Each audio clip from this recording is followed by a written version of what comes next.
मैं अब विदा लेता हूँ मेरी दोस्त। मैं अब विदा लेता हूँ। मैंने एक कविता लिखनी चाहिए थी, सारी उम्र जिसे तुम पढ़ती रह सकती। उस कविता में महकते हुए धनिये का जिक्र होना था, ईख की सरसराहट का जिक्र होना था। उस कविता में वृक्षों से टपकती ओस और बाल्टी में दुहे दूध पर गाती झाग का जिक्र होना था। और जो भी कुछ मैंने तुम्हारे जिस्म में देखा, उस सब कुछ का जिक्र होना था।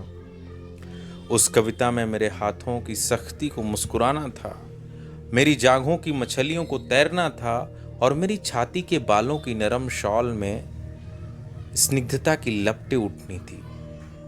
उस कविता में तेरे लिए, मेरे लिए और जिंदगी के सभी रिश्तों के लिए बहुत कुछ होना था मेरी दोस्त।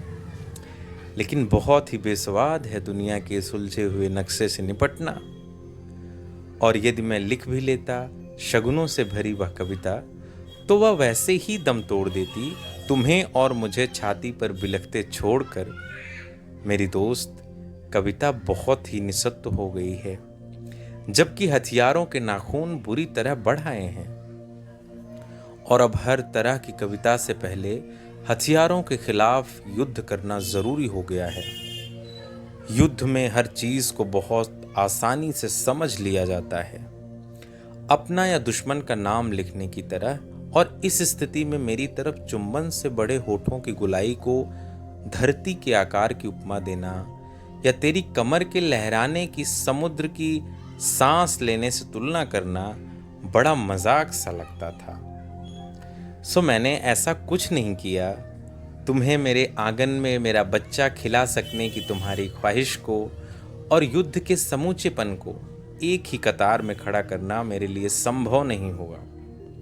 और अब मैं विदा लेता हूँ मेरी दोस्त। हम याद रखेंगे कि दिन में लोहार की भट्टी की तरह तपने वाले अपने गांव के टीले रात को फूलों की तरह महक उठते हैं, और चांदनी के पगे हुए ईख के सूखे पत्तों के ढेरों पर लेटकर स्वर्ग को गाली देना बहुत संगीतमय होता है। हाँ, यह हमें याद रखना होगा, क्योंकि जब दिल की जेबों में कुछ नहीं होता, याद करना बहुत ही अच्छा लगता है। मैं इस विदाई के पल शुक्रिया करना चाहता हूँ उन सभी हसीन चीज़ों का जो हमारे मिलन पर तंबू की तरह तनती रही, और उन आम जगहों का जो हमारे मिलने से हसीन हो गई। मैं शुक्रिया करता हूँ अपने सिर पर ठहर जाने वाली तेरी तरह हल्की और गीतों भरी हवा का, जो मेरा दिल लगाए रखती थी तेरे इंतजार में। रास्ते पर उगी हुई रेशमी घास का, जो तुम्हारी लरजती चाल के सामने हमेशा बिछ जाता था।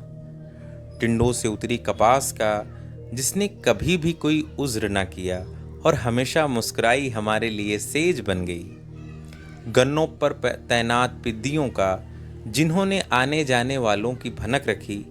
जवान हुए गेहूं के बालियों का, जो हम बैठे हुए ना सही तो लेटे हुए तो ढकती रही।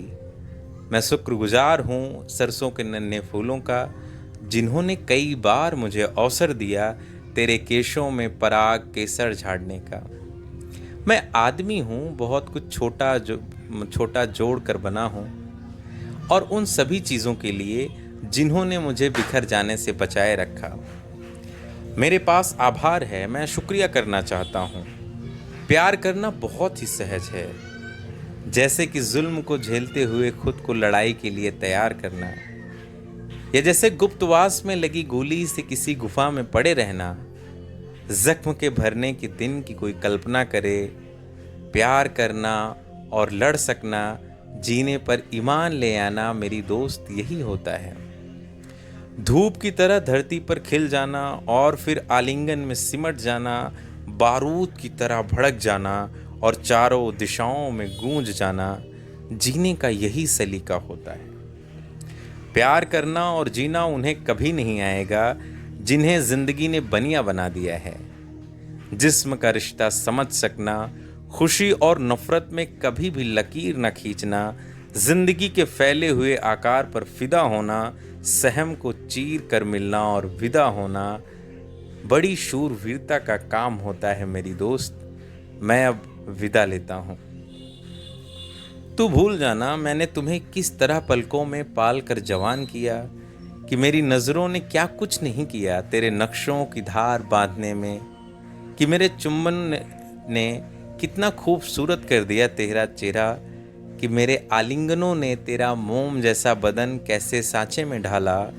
तू यह सभी भूल जाना मेरी दोस्त, सिवाय इसके कि मुझे जीने की बहुत इच्छा थी, कि मैं गले तक जिंदगी में डूबना चाहता था। मेरे भी हिस्से का जी लेना मेरी दोस्त, मेरे भी हिस्से का जी लेना। पाश।